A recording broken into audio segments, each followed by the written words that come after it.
Oi gente, meu nome é Tamara e hoje a gente vai dar continuidade ao projeto de leitura Star Wars e nesse vídeo a gente conversa sobre Queen Sparrow da E.K. Johnston.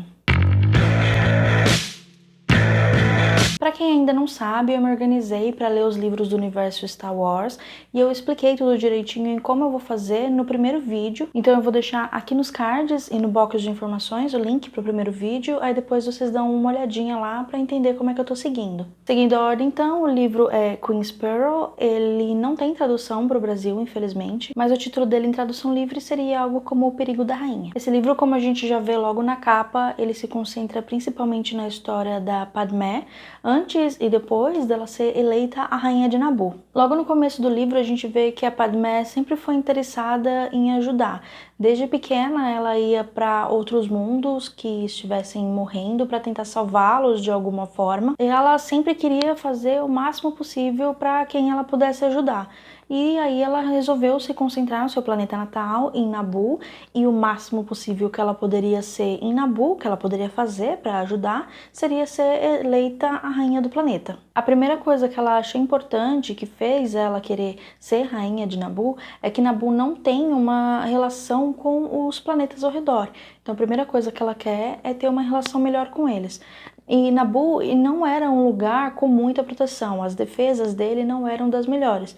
Os vizinhos não representavam perigo, o problema não era esse, mas ainda assim ela achava que era importante ter uma ligação com eles, seja de comércio ou pelo menos uma relação de alguma forma. Logo na primeira parte do livro, algo como uma introdução, a gente vê que ela consegue sim ser eleita a rainha de Naboo e ela era bem novinha, ela tinha 14 anos quando foi eleita. E a gente logo conhece também o chefe da segurança de Naboo e que é ele que vai avisar a Padmé que ela ganhou e que vai buscar ela. No filme colocaram o nome dele como Capitão Panas, mas o nome dele é Quarsh Panaka. Se escreve Panaca mesmo. Para ajudar um pouco, o primeiro A tem um pouquinho de som de E, não sei se ajuda ou se atrapalha, mas a gente vai chamar ele aqui de Capitão Panaka. Assim como o Dooku, a gente optou pelo Dooku e não pelo Dukan, que foi a tradução. O Capitão Panaka, ele é extremamente dedicado no trabalho dele, na segurança da rainha, tanto que na casa real ele instalou diversos sensores diferentes para diversas coisas diferentes,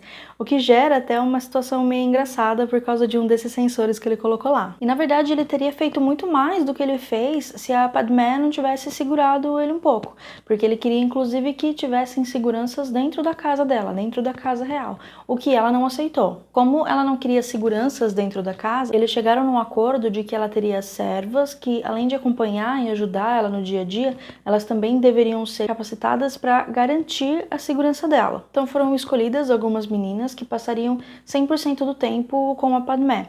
Uma coisa que a Padmé também queria nessas meninas era que elas pudessem, quando necessário, se passar pela rainha. Para isso ela criou toda uma persona para a rainha e as meninas que foram escolhidas, todas eram mais ou menos parecidas com a Padmé. E não era só isso, a Padmé não só queria que as meninas conseguissem se colocar no lugar dela quando necessário, como também que ela, que a Padmé, conseguisse se esconder no meio das servas caso precisasse. Por exemplo, se ela quisesse observar as pessoas ao redor, como ninguém presta muita atenção nas servas, se ela se passasse por uma das servas, se ela se parecesse e ninguém percebesse quem ela era, ela poderia observar as pessoas melhor. Então, meninas parecidas foram escolhidas, uma persona foi criada para a rainha e outra coisa necessária também era a mudança do nome. Ninguém podia saber quem realmente era a rainha, ninguém podia saber quem era Padmé, pela própria segurança da família dela. Então ela teria que escolher um nome para usar enquanto rainha.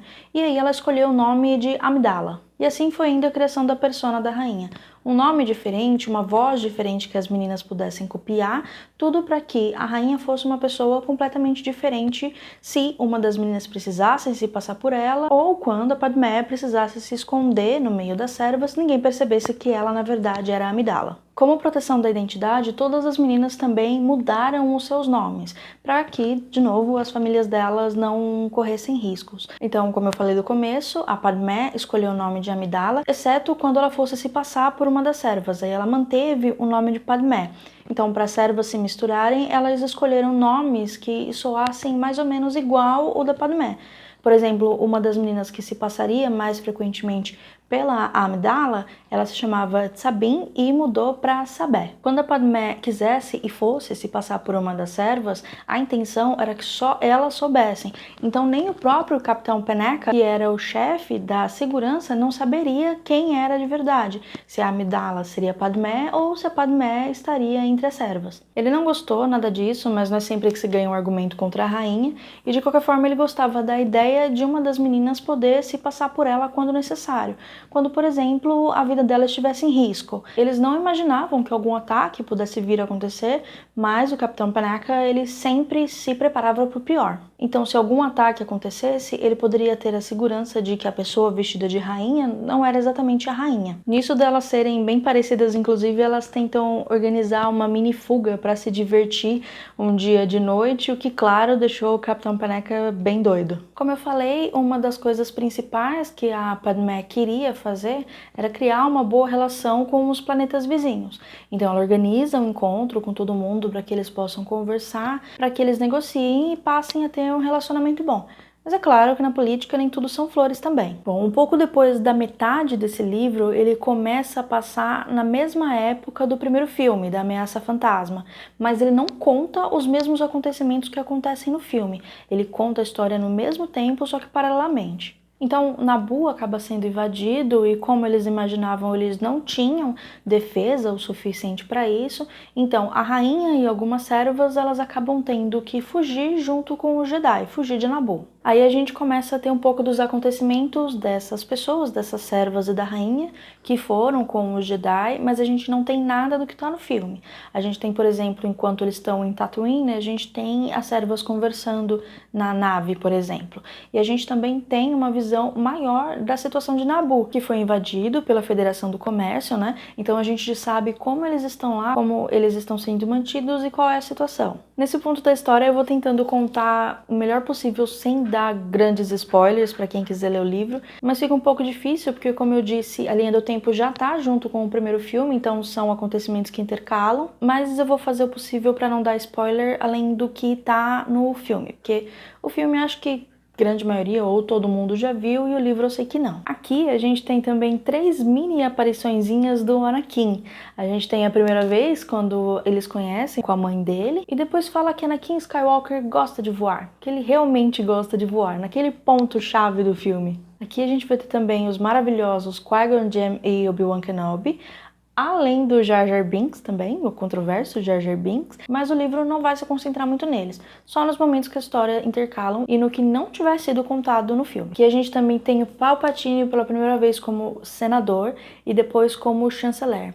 E aqui a gente vê o quanto a Amidala confia nele, mas a gente também vê um pouquinho de que talvez ele não seja tão inocente assim. Bom, esse aqui não é um livro de aventura. Ele tem sim, acho que um pouco depois da metade pra frente, momentos intercalados com o primeiro filme, mas ele não se concentra na aventura. Ele é um livro, como eu falei no começo, principalmente da Padmé. Então ele vai se concentrar na história dela, no começo dela como rainha, e em política. Vai contar da adaptação dela para a vida que ela tem que passar a levar como rainha, já que ela tem que ser uma pessoa diferente. Vai contar também dos critérios que o Penneca usou para encontrar as meninas, para escolher as meninas, além de um pouquinho da história de cada uma delas também. E ele tem pouquíssima coisa sobre o Jedi. E agora, para quem não viu o filme, isso vai ser um spoiler, mas no final a gente tem o velório do Qui-Gon Jinn. O que foi bem bonito, mas dá uma tristezinha, porque a não ser que Jedi Lost traga alguma coisa sobre Qui-Gon Jinn, aqui acaba então a história dele e ele é um personagem que eu adoro. Apesar de não ter aventura, como teve nos filmes, ou batalha, como eu mostrei nas HQs, esse livro, para quem gosta do universo, é um livro sensacional. A Padmé, eu acho ela um personagem importante para a história, mas a gente tinha pouquíssimas informações sobre ela.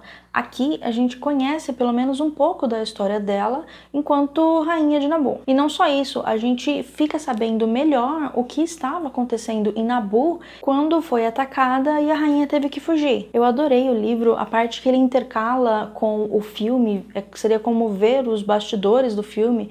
Eu achei muito legal, achei muito interessante. Conhecer um pouco da Padmé para mim fez toda a diferença. Saber um pouco mais sobre as servas também, como era a relação delas com a rainha, também foi muito legal. É claro que eu favoritei o livro, Eu não sei o que algum livro do universo Star Wars tem que fazer para eu não favoritar, mas fora isso, se você gosta de Star Wars e tem curiosidade de saber sobre a Padmé, esse livro é com certeza uma ótima pedida. Outra coisa que não dá para deixar de falar é dessa edição. Eu achei essa capa maravilhosa e tirando essa jacket, ela também tem uma capa roxa que é muito linda. Se não der para mostrar direitinho, eu vou postar algumas fotos dela lá no meu Instagram. Então não deixa de me seguir lá, eu vou deixar o link aqui no box de informações. Então é isso, eu vou ficando por aqui. Não se esqueça de deixar o seu curtir no vídeo, de se inscrever no canal também, comenta pra gente poder conversar e compartilha com quem gosta desse tipo de conteúdo. Os vídeos do projeto Star Wars vão sair sempre na última quarta-feira do mês. Se tiver alguma mudança, eu aviso lá no Instagram, então, de novo, me segue, eu vou deixar o link aqui embaixo. Eu vou deixar aqui embaixo também o link de compra para esse livro, caso você se interesse. Infelizmente, ele só está disponível em inglês, ainda não tem tradução para português. Então é isso, eu espero que vocês tenham gostado. A gente se vê no próximo vídeo e até mais!